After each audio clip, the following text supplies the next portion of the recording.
Bismillahir Rahmanir Rahim.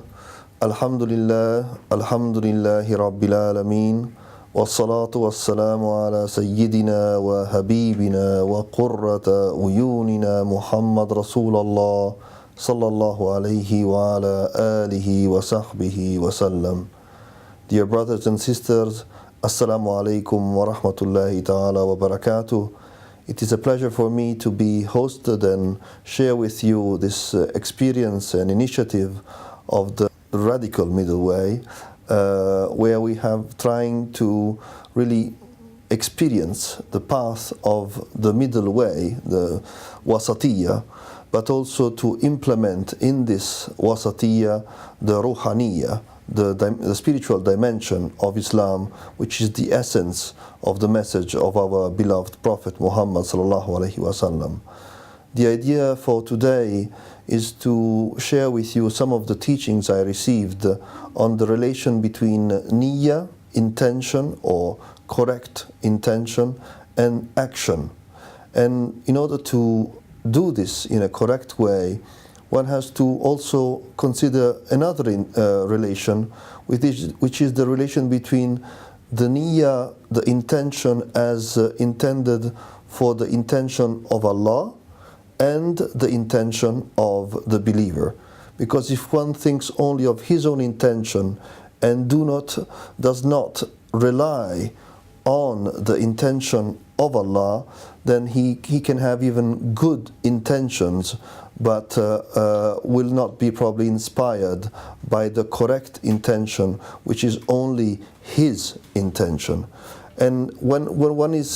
has verified this reliability of trying to follow his intention and making his intention, yani the intention of Allah, as our intention, then our action eventually becomes his action.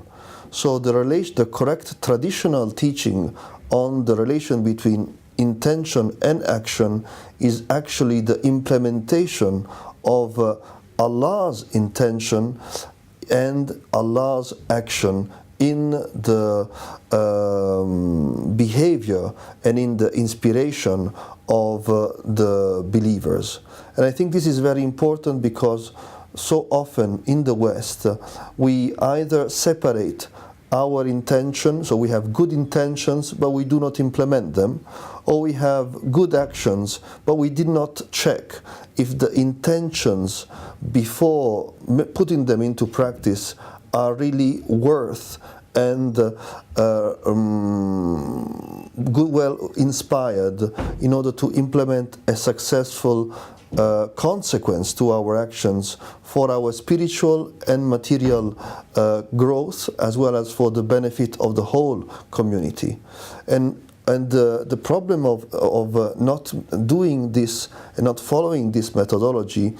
it starts when we forget that the correct intention and action is only his intention and his action. So we have to always go back to action and contemplation. And the correct contemplation is really to remember the reality of Allah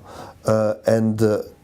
to seek for his guidance, for his inspiration, and to find and to discover his intention in his action through our obedience. And this makes, inshallah, our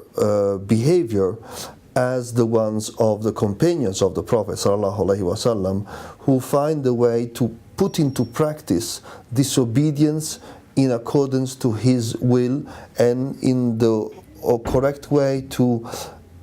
share the blessings of an action that is the participation of the blessings of spiritual dimension. So we can really discover the true and deep meanings of our life and of the world, where we discover in our life and in the world the signs of Allah, the ayat Allah. And so we discover, as the Quran teaches us, his signs in ourselves and in the horizon. And this is how life can be intended, as because we see the consequences of His intention and His action in the creation of our life and of the context of our life, in our responsibilities in present times, in our engagement on our duties and responsibilities in the context of our society. And finally, I would say that in order to really find the key to discover the signs of Allah in ourselves and in the rest of the universe, the key is really to